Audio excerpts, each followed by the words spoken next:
Hey guys, this is Edward Aquarium. So with the recent release of the newest generation of iPhones, which is generation 7, the Chinese manufacturers are not that far behind, so they actually released something that they claim to be an iPhone 7, but in fact it probably isn't. So we're going to see that in just a minute.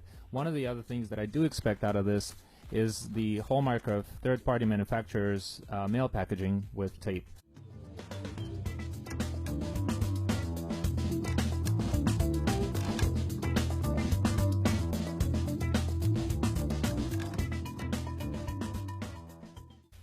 Alright, let's take a look here. So we have this box that says iPhone 7, and we can actually go ahead and compare it to the original boxes by Apple of real iPhone 7 and iPhone 7 Plus. The size does not match either one of them, so you can tell the difference, right? So this is the Plus, this is the regular one. Now, let's go ahead and set these aside for a second. Just go ahead and open it up and see what it looks like on the inside, and I'm assuming that it's going to slide out regularly. The box looks a little beat up, probably after being in the mail. And here it is, traditional bubble packaging, and it is a Plus version of an iPhone to which the tape is really stuck onto, which is now stuck to my finger. So let's go ahead and get rid of that and take off all screen protectors so we can just glance at it. Well, saying taking off the screen protector is not exactly correct, because all these phones come with a fairly well mounted, without any bubbles, screen protector. So let's go ahead and turn it on, and we'll hope that the battery is somewhat charged so we can sort of compare the real one and look at the fake one and see how they compare to each other. So first and foremost, the way they look, the shape is identical. It's completely 100% identical. It just vibrated as it's turning on. The dimensions are absolutely the same. However, the movement of the silence button is completely, or the silence switch is completely different from the real one. And now let's take a look. It boots up pretty quickly, and it looks very close, extremely close, except that we do have a difference in colors. And I'm going to go ahead and take this off over here. This is really not supposed to be there. Alright, now it's fully unpackaged. And let's go ahead and take a look at a couple of features. I'm just going to take a second to go ahead and turn up the brightness. This works very surprisingly well compared to all the other ones that I've seen before. It's definitely not a real one, but it works fairly quickly, and it's very responsive to touch. So let's take a look at that. Now, the screen brightness is absolutely not a match. So if you look at this real 7 Plus over here, it looks as if all the icons are completely on the surface of the screen, whereas here it looks a little bit more dim, and you actually, it looks like you do get stereo speakers on here, but I highly doubt that its high quality sound is announced by Apple on the real iPhone Plus. Definitely not the same layout. Alright, so let's go ahead and do a recording. So what we're going to do is we're going to open up the camera on both of these, and we'll see how much delay we're getting either one of these.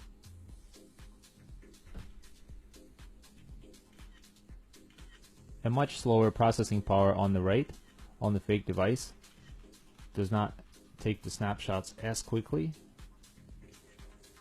And we're going to take a look at the pictures and see how quickly it does the recall. And it takes a while to actually hit it here. And it's not willing to pull up the gallery.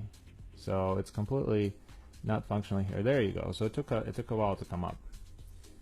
Let's go ahead and cancel out of that. So if we're looking at the snaps that we already took, not the screen clarity, not the picture clarity, none of it is a good match to the real 7 Plus.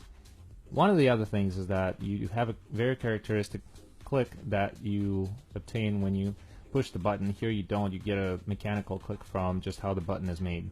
So let's go ahead and try closing out of these apps and see how quickly that happens. And that's actually pretty smooth in both of them. And they're claiming that the capacity is 115.2 gigabytes. So the version is 9.3.1. We can only assume what the version of that is and where all these numbers are coming from. Gonna come out of that, and let's take a look here real quick. We open the screen, See the difference? That's the major difference. So that really shouldn't be happening. All right. So let's go ahead and take a look and see what we see in the App Store. The so-called App Store, which really is probably not an App Store. Oh, and speaking of the camera as well, I just want to point out a couple of things here. So you're looking at a real one right now, and it looks like you have two cameras. It would be very, very hard to test these two to see if both of them are operational, but I'm actually going to be very, very surprised if they were. And most likely one is a mod camera. I'm sure they're not synchronous in any way like they are on a real Plus. Alright guys, so what I'm going to try to do is I'm going to open up the App Store on both of these so we can take a look and see what both of them look like. And if you look at the interface here, it looks much better than on the previous ones. But look at the apps and games for iPhone 6. This is definitely a mock store. This is a custom built interface, but all the games on here are basically Android. There is your map. So we're going to hide this right here. So clearly what you see on the right is a fake.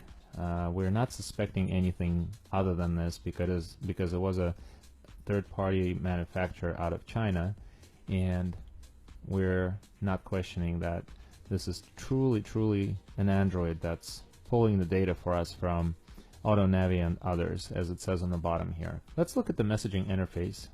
First thing that comes up is an interface that's a little bit different here. So what you see on the right is where it says messages, and it clearly prompts you to create a new message. This is actually very close. I will ignore that the layout is just a little bit different. It looks okay, but not what we would expect out of a real iPhone.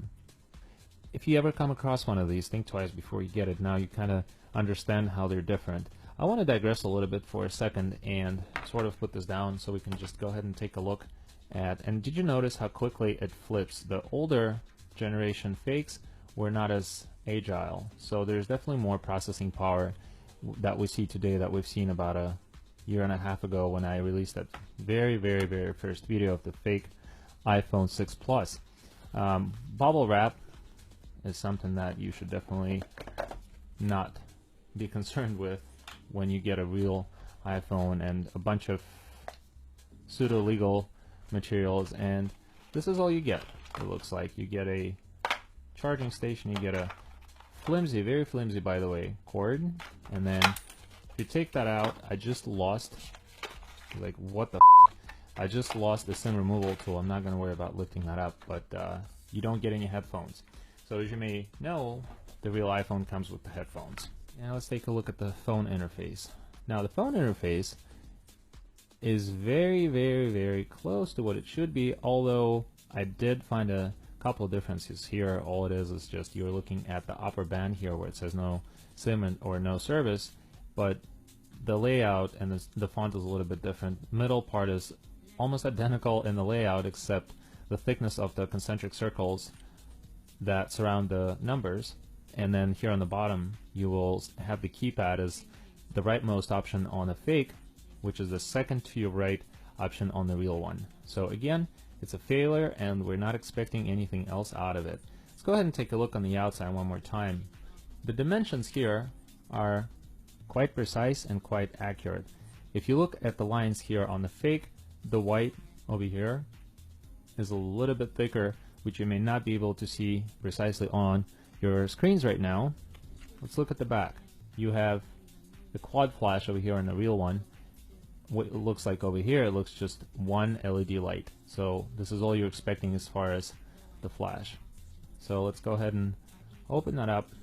This is so much more pleasant, although it is so much more expensive. So if you were considering if there's something less expensive that looks like an iPhone, yeah, this is probably the way to go, but I would solely recommend getting a real one. I mean, get a previous generation, get a 6 Plus, get a 6S Plus.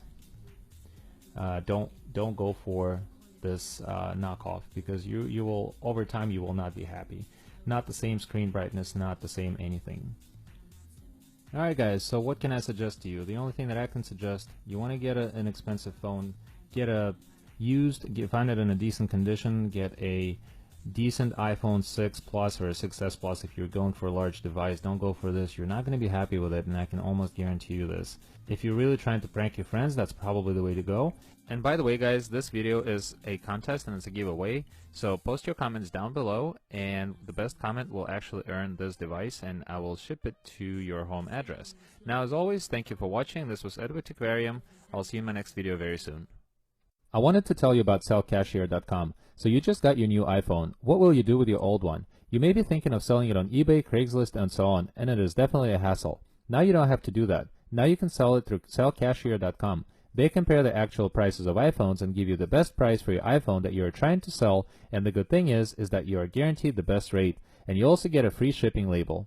Thank you for watching, and please check out sellcashier.com.